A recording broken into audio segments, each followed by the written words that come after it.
سلام كم يتخونوا زخبركم تعذبتنا نلوم على تحيزنا لكم زمتنا زيناتنا باخونا بلوم صرنا يمكتال كون لكم يمنام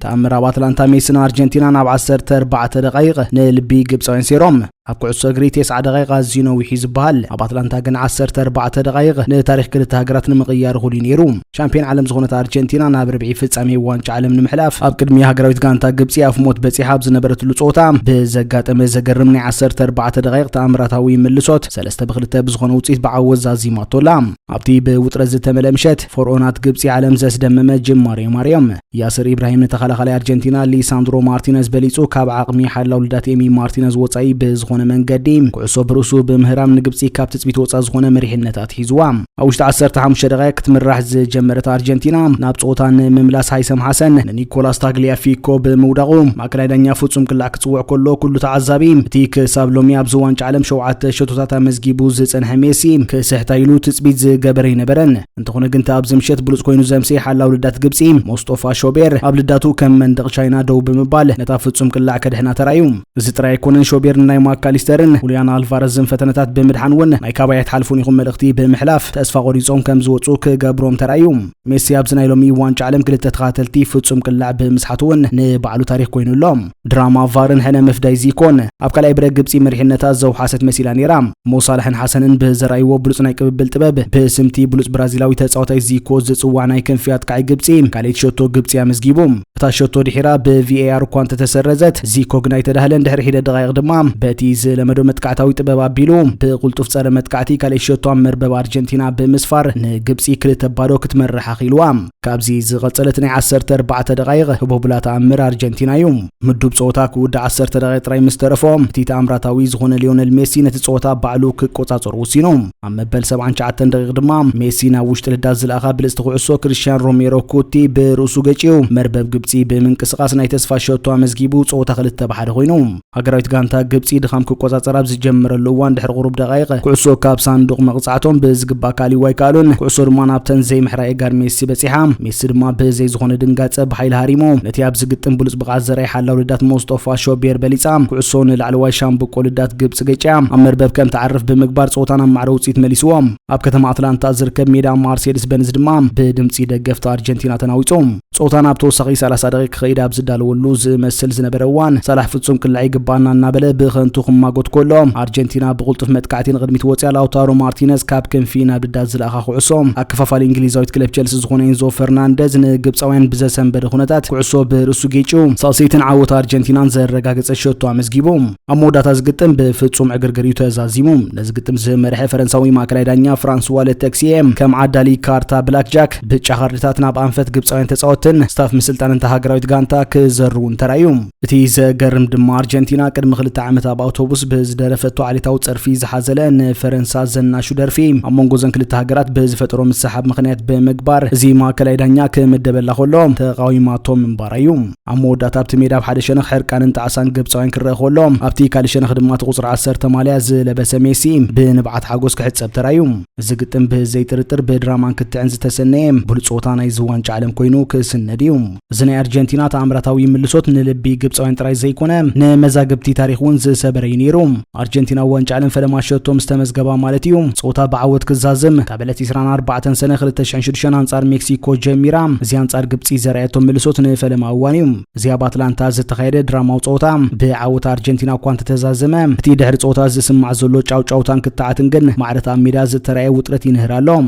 ንብዓት ሜሲ ታሪኻዊ ስታቲስቲክስ ወቀሰታት ኣብ ልዕሊ ዳያኖን ከቢድ ክስ ያሰልጣን ግብጽነት ጾታን ነዊሕዋን ከም መዘራረቢያ አርስቲ ክኸውን ክኽልወዮም ጾታም ዝተዛዘመ ብሉስ ተጻዋታይ አርጀንቲና ሊዮኔል ሜሲ በንብዓት ሓጎስ ክሕጸብ ተራዩም ተንታኒ ማዕከን ዜና ኢቲቪን ናይ ቅድም ተኸላኻሊ ሃገራዊት ጋንታ እንግሊዝን ዝነበረ ጋሪ ኔቭል ነዚ ስእልዚ ክገልጽ ኸሎም ሜሲ ዝበክ ዘሎ ግብጽ ክሳብ ክንደይ ናብ ዓወት ቀሪባ ከም ዝነበረ ስለዝፈልጥ እዩ እዚያታ ዝበለጸት ጋንታ አርጀንቲና ኢላ ያምንን ግንዞም ተጻዋቲ ምስማሊኦምን ሃገሮምን ዘሎም ምትሳር ኣዝዩ ዓሚቕ ብምዃኑ አንጻር ከምዚኦም ዓይነት መንፈስን ጽንዓትን ዘሎም ተጻዋቲ ምጽዋት ኣዝዩ ከቢድ ይኽብል ንናይ ቃልሲ መንፈስ ተጻዋቲ ሃገራዊት ጋንታ ኒዶም እቲ ዝበዝሐ መዛረቢያ ርስት ኮይኑ ዘሎ ግን እታ ብቫር ዝተሰረዘት ካልእ ሸቶ ግብጽያ ንጉዳይ ደህንነትን ውሳኔታት ቫርን ብዕምቆት ብምክታል ዝፍለጥ ውሩይ ጋዜጠኛ ዴይል ጆንሰን እኳ በዚ ውሳኔ ኣዝዩ ተደናጊሩሎም ወትሩ ንውሳኔታት ቪአር ምክንያት ከቅርብ ዝረአ ጆንሰን ሎሚ ግነታ በሙስጦፋ ዚኮ ዝተመዝገበ ሸቶ ግብጽ ንምስራዝ ዝተዋህበ ውሳኔ ክርድኦ ከም ዘይካለ ገሊጹ ጆንሰን ኣብ ትዊተር ኣብ ዘስፈሮት እንተና እታ ዝተሰረዘ ሸቶ ግብጽ ምስቲ ክሳብ ዝእዋን ኣብ ዝውድድር ዝነበረ ኣካይዳ ዳንነት ሙሉእ ብሙሉእ ትጻረርያ ዲያኑን ንእሽቶ ምትንኻፍ ኣበሳ ኣይኮነን ኢሎም ዕሽሽና በሉ ቫር ግን ብሰንካ ሓንቲ ንእሽቶ በደል ሸቶ ክስርዝ ብፍጹም ኣይግባእን ብምባል ንውሳኔ ዳንነት ዝግጥም ብትሪ ነቒፍዎሎም ድሕሪ ጾታ ብነድሪን ጋዜጠኛታት መግለጺ ዝሃበ ኣሰልጣን ሃገራዊት ጋንታ ግብጽ ሆሳም ሐሰን ካብዚ ንድሕሪ ሓንቲ ደቂቕ ናይ ዝዋንጫ ዓለም እንትኾን ኣይክርአን ይኽብል ክዛረብ ተሰሚዑ እቲ ዘይፍትሓዊ ዝተባህለ ውሳኔ ኣሰልጣን ግብጽ ሆሳም ሐሰን ኣዝዩ ከም ዘቆጥዖ መግለጺ የድልዮን እታ ኣሰልጣን ጋንቱ ግዳይ ዘይፍትሓውነት ከም ዝኾነት ብምእማን ካብዚ ንድሕሪ ናይ ዝዋንጫ ዓለም ጾታታት ፍጹም ከም ዘይርያ ኣፍሊጡ ዝናተይ ድምጸይ ዘስማዓሉን ተቃውሞይ ዝገልጸሉን መንገዲ እዩ ካብዚ ንድሕሪ ሓንቲ ጾታ ናይ ዝውድድር እውን ኣይክርአን ድማ ኢሉሎም ኣብቲ ድሕሪ ጾታ ዝሃቦ ጋዜጣዊ መግለጺ ድማ ነድሩ ብዝባሰ መልክዑ ብጋህዲ ኣውጽዮም እታ ኣሰልጣኒ ኣብ ልዕሊ ፊፋ ከቢድ ክሲ ብምቕራብ ምናልባት ፊፋ ንረብሓ ዕዳጋ ማለት ማርኬቲንግ ኢሉ ንሜሲ ኣብ ዝውድድር ከጽንሖ ደልዩ ይኸውን ሎሚ ኣብ ውሽጢ ሜዳ ዘይኮነ ካብ ሜዳ ወጻኢና ተሳዒርና ብምባል ኣካታኢ መግለጺ ሂቡሎም እዚ ድራማዊ ጾታ እዚ ብውጽኢቱና ኣርጀንቲና ናብ ረብዒ ፍጻሜ እኳ እንተሕለፋ እቲ ዘስዕቦ ክትዕን ስምብራትን ግን ኣብ ታሪኽ ዝውድድር ንነዊሕ እዋን ክዝረበሉ እዩ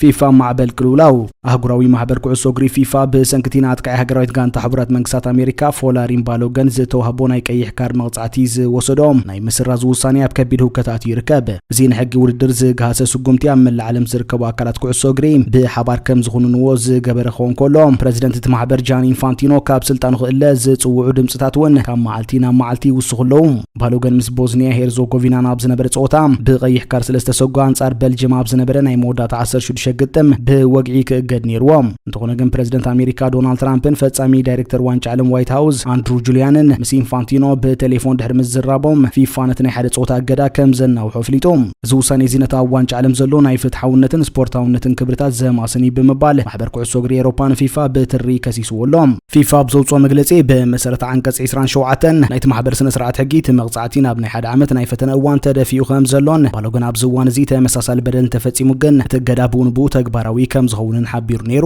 እዚ ኣብ እዋኑ ንኣሜሪካ አንጻር ቤልጅየም ንትገብሮ ግጥም ዓብ ድፊ ዝሃበ ውሳኔ ነይሩ ከመይሲ ኣብ ታሪኽ ዋንጫ ዓለም ካብ ዝተዋህቡ 188 ናይ ቀይሕ ካርዲ መቕጻዕታት ከምዚ ዓይነት የቕሬታ ዝተገብረሉ ብዘይካታ ኣብ 1962 ብራዚላዊ ጋሪንቻ ካልእ የለን እዚ እውን ኣብ እዋኑ ናይ ፖለቲካ ጽልዋ ዝነበሩ ውሳኔ መንባሩ ይሕበር ትራምፕ ነዚ ውሳኔ እዚ ኣብ ማሕበራዊ ገጽ ትሩዝ ፍትሒ ንዝገበረ ፊፋ ይመስግን ብምባል ክንእዶ እንከሎ ኢንፋንቲኖ ብወገኑ ልክዕ ከምቲ ካብ ዝተፈላለዩ ፌደሬሽናትን መራሕቲ ሃገራትን ካልኦትን ዝመጹ ደወላት ካብ ትራምፕ ነዚ ጉዳይ ዝምልከት ቴሌፎን ከም ዝተቀበልኩ ኣይክሕድን ኢሉሎም ኮሚቴ ይግባይ ፊፋ ነቲ ብማሕበር ኩዕሶ እግሪ ቤልጅየም ዝቀረበ ሕቶ ተቀባልነት ዘይብሉ ክብል ክነጽጎ ከሎም እቲ መግለጺ ኣብ ወንበር ኮሚቴ ይግባይ ፊፋ ኣሜሪካዊ ኒል ኤግልስቲን ኣብቲ ውሳኔ ከም ዘይተሳተፈውን ይገልጽ ማሕበር ኩዕሶ እግሪ ቤልጅየም RBFA ኣካል ናይቲ መስርሕ ስለ ዘይኮነ ነቲ ውሳኔ ይግባይ ክብል ሕጋዊ መሰረት ስለ ዘይብሉን እቲ ሕቶ ተቀባልነት ምሳኑት ብፊፋ ዝወፀ መግለጺ ይሕበር ማሕበር ኩዕሶ እግሪ ቤልጅየም ቀዲሙ ኣብ ዘውፅኦ መግለጺ ፊፋ ነዚ ኣካታዕ ጉዳይ ዝሓዘሉ ኣገባብ ብትሪ ኮኒኑሎም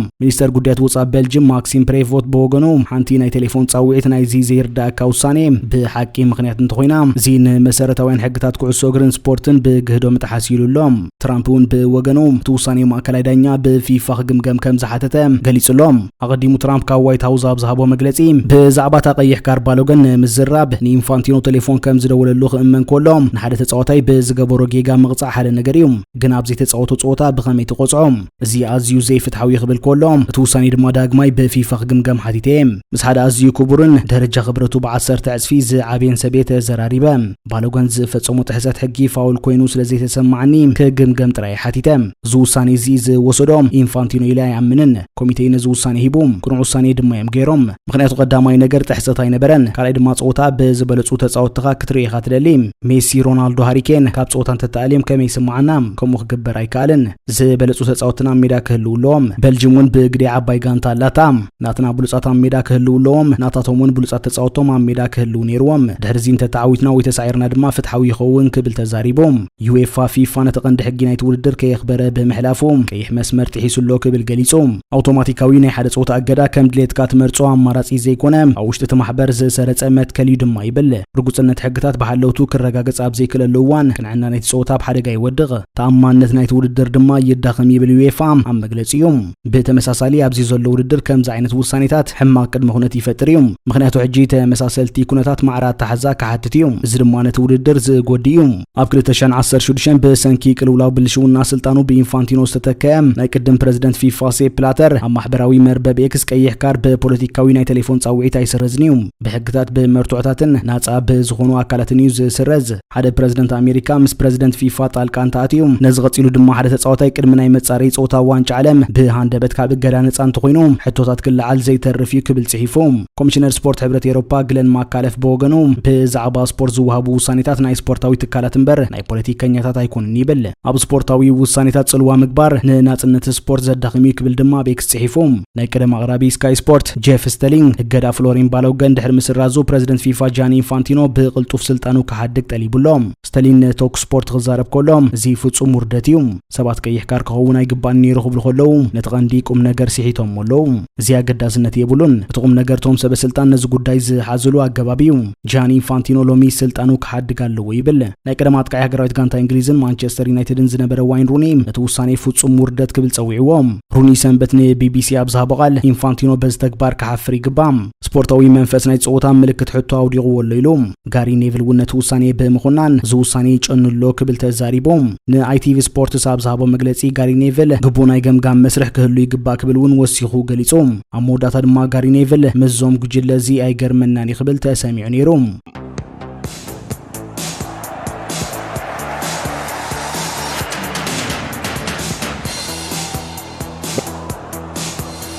ሃገራዊት ጋንታ እንግሊዝ ኣብ ዝናይ 2026 ዋንጫ ዓለም ነታ ነዚ ውድድር ተእንግድ ዘላ ሜክሲኮ ኣብቲ በዳሂ ቁመት ዘለዎም ታሪኻዊ ስታድየም ኣዝቴካ 3-2 ብምስዓር ናብ ርብዒ ፍጻሜ እኳ እንተሓለፈት ተጻወቲ ሃገራዊት ጋንታ ግን ኣብ መወዳእታ መቐየሪ ክፍሊ ዘርኣይዎ ካብ ዓቕን ንላዕሊ ዝኾነ ሓጎስን ፈንጠዝያን ካብቲ ናይ ቀደም ሓለቓ ጋንታ ዋይን ሩኒ ንቐፌታ ከም ዝመጾም ገይርዎም ኣሎ ሃገራዊት ጋንታ እንግሊዝ ዘርኣየቶ ናይ መቐየሪ ክፍሊ ጽምብል ቪድዮ ብማዕከን ዜና ስፖርት ቢቢሲ ክመሓላለፍ ከሎ ሩኒ ኣብ ዝሃቦ መግለጺ ኣነ ቁሩብ ናይ ቀደማ ኣተሓሳስባ ማለት ኦልድ ስኩል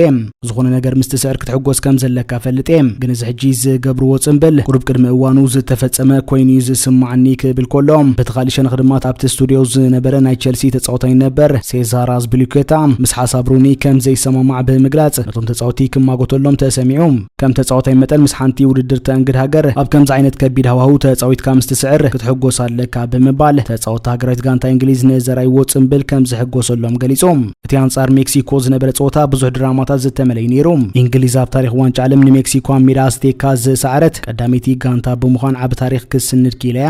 ብተወሳኺ ተኸላኻሊያ ኮንሳ ድሕሪ ዕረፍቲ ብቀይሕ ካርድ ካብ ሜዳ ብምውጾም ድሕሪ ሩኒ ኣብ 2006 ኣብ ዋንጫ ዓለም ቀይሕ ካርድ ዝወሰደ ቀዳማይ እንግሊዛዊ ተጻዋታይ ኮይኑሎም እንግሊዝ ናብ ረብዒ ፍጻሜ ድሕሪ ምሕላፋ አንጻር ብኤርሊን ሃላንድ ትምራሕ ኖርዌይ ከቢድ ናይ ረብዒ ፍጻሜ ጸወታ ይጽበያሎም ኣሰልጣኒ ቶማስ ቱከል ብሰንኪ ቀይሕ ካርድ ኮንሳ ንመስመር ምክልኻሉ ዳግማይ ክውድብ ከቢድ ውሳኔ ይጽበየሎም ኣብዚ ዝቕጽል ጸወታ እቲ ኣብ ብሉጽ ብቕዓት ከም ዘሎ ዝንገረሉ ሓላው ልዳት ሃገራዊት ጋንታ እንግሊዝ ጆርዳን ፒክፈርድ ዓብይ ተራ ክህልዎ ተጽቢት ይግበር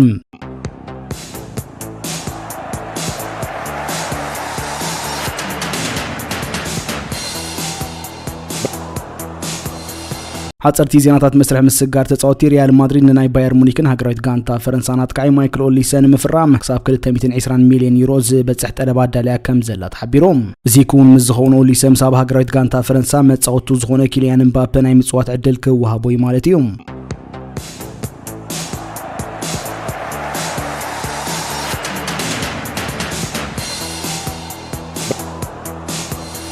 ቶተናም ንወደ 27 ዓመት ናይ ኤሲ ሚላንን ፖርቱጋልን ኣጥቃዒ ራፋኤል ሊያውን ምፍራም ተንቀሳቐሳ ኣብ ዘላትሉ እዋን ሊያውን ናብ ለንደን ንምግዓዝ ፈቃደኛ ምዃኑ ይግለጽ ቶተናም ድሕሪ ንቶናሊ ካብ ኒውካስል ብ100 ሚልዮን ፓውንድ ምፍራማ መሳርዓ ጸቢቓ ንምድልዳል ንናይ ሊቨርፑልን ሆላንድን ኣጥቃዒ ኮዲ ጋክፖ ከምኡነት ናይ ማንቸስተር ሲቲን ብራዚልን ናይ ክንፊ ተጻዋታይ ሳቪኒዮ ኣብ ዝኽራማት ከተፈርሞም መዲባ ከም ዘላ ይሕበር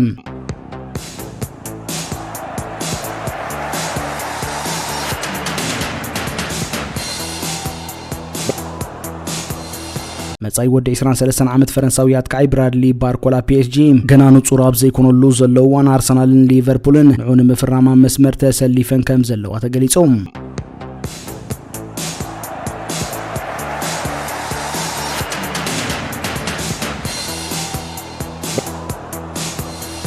ኒውካስል ለቲ ናይ ጀርመን ሽቱትጋርትን ወዲ 25 ዓመት አከፋፋሊ አንጀሎ ስቲለር ንማእከል ሜዳ ንምድልዳል ሓጽያቶ ከም ዘላ ተሓቢሮም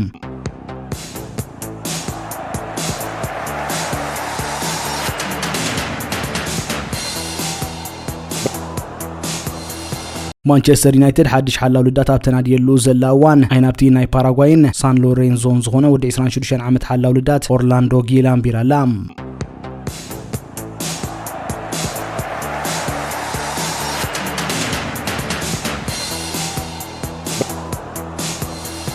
ኣብ ዝኽራማት ኣዝያ ተነቃቂሓ ቀሪባ ዘላ ቶተንሃም ንኢላይ ጁኒየር ኩሩፒ ከተፈርም ድሌታ ሪያላ ቶተንሃም ነቲ ናይ ቦርንስማውዝ ወዲ 20 ዓመት ፈረንሳዊ አጥቃይ ኢላይ ጁኒየር ኩሩፒ ንምፍራም ናይ 85 ሚልዮን ፓውንድ ጠለብ ቀሪባ ከም ዘላ ተገሊጾም ወላኳ ቦርንስማውዝ እዚ ተጻዋታይ ዚን መሸጣ ከም ዘይቀረበ ብጽኑዕ ተገለጸት ቶተንሃም ግን ፈተና ከም ምግባር ኣይቋረጸትን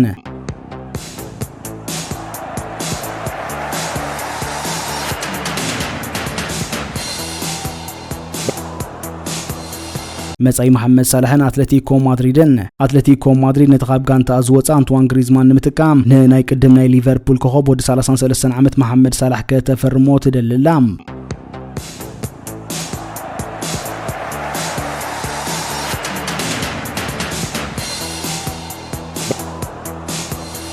አርሰናል ንአሮን ዋን ቢሳካ ጠሚታ ከምዘላ ተገሊጾም አርሰናል ነቲ ናይ ዌስት ሃምን ሃገራዊት ጋንታ ዲሞክራቲክ ሪፐብሊክ ኮንጎን ናይ የማን መስመር ተኸላኻሊ ወዲ 28 ዓመት አሮን ዋን ቢሳካ ከም ሕጹ መተካእታ ቤን ዋይት ኣብ ዝርዝራት ያቶላ እዚ ድማ ቤን ዋይት ኣብ ዝኽራማት ካብ አርሰናል ተዳውጽዩ ክግበር ዝኽእል ምስጋር እዩ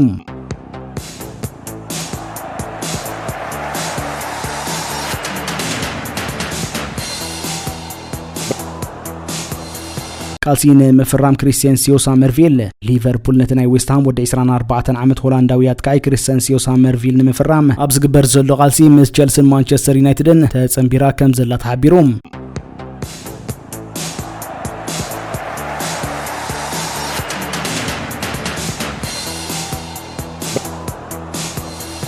ሓድሽ ናይ ሊቨርፑል አሰልጣኝ አንቶኒ ራዋይላ ኣብ ዝኽራማት ከዓሞም ካብ ዝደሊ ቀዳሞት ውዕላት ሓደ ነቲ ኣብ ክለብ ቲዋና ዝጻወት ዘሎ ወዲ 17 ዓመት ሜክሲካዊ አከፋፋሊ ጂልቤርቶ ሞራ ምፍራም ምዃኑ ይሕበር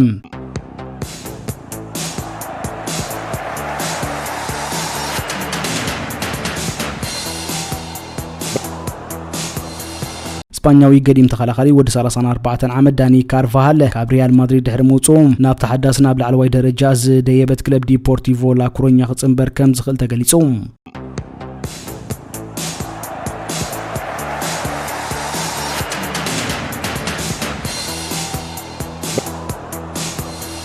نهاجرت غانتا برازيل سوبر ستار نيمار هاجرت غانتو ابزناي 2026 ዋንጫ ዓለም በኖርዌይ ተሳይራ ድሕሪ ምውጻእ ካብ አህጉራዊ ጾታታት ምስንባቱ በወግዒ ገሊጾም ዝወድ 34 ዓመት ተጻዋታይ መበል 67 ደቂቕ ተቀይሩ ካና ሚላን ተኣተወም እታ በሴሌሳው ዝብል ቅጽል ስም ትጽዋ ሃገራዊት ጋንታ ብራዚል ግን ካብ ስዕረት ከድሕና ይካለን ኣብታ ኒው ጀርሲ ዝተኻየደ ጾታ ብተወሳኺ ደቂቕ በፍጹም ቅላዕ ሓንቲ ሸቶ ካና ሃገሩን ተመለሰ ሸቶ ኔይማር ግን ብራዚል ኣብ ዝውድድር ንኸተጽንሓ እኽልቲ ነበረትን ኔይማር ድሕሪ ጾታ ምስ ቲቪ ግሎቦ ኣብ ዝገበሮ ቃለ መሕተት እና ነብዓ ዛሃቦ መግለጺ ፈቲነ ነይረም ኣዝየ ፈቲነም ሕጂ ግን ኩሉ ኣብቂዕዩም ኣብዚ ሜዳዊ ታሪኽ ይጀሚሩ ኣብዚ ድማ ኣብቂዑ ብምባል ካብ ሃገራዊ ግጥማ ጫሙ ከም ሰغለፍሊጦም እቲ ዘገርም ነገር ኔይማር ንፈለማ እዋን ሃገራዊት ጋንታ ብራዚል ዝተጻወተሉ ጾታ ኣብ ነሐሴ 2010 አንጻር አሜሪካ ብዝነበረ ናይ ምሕዝነት ጾታ ኮይኑ ኣብዚ ሎሚ ዝተሰናበተሉ ናይ ሜት ላይፍ ስታዲየም ነይሩ ኣብ ተቀዳማይ ጾታውን ሸቶ ኣመዝጊቡ ጋንቱ ክልተ ባዶ ከም ተዕወት ገይሩ ከም ዝነበረ ይዝከር ኔይማር ዋላኳ ዋንጫ ዓለም ከየምፀ ታሪኹን ተብቅዐም ኣብ ታሪኽ ኩዕሶ እግሪ ብራዚል ግን ስሙ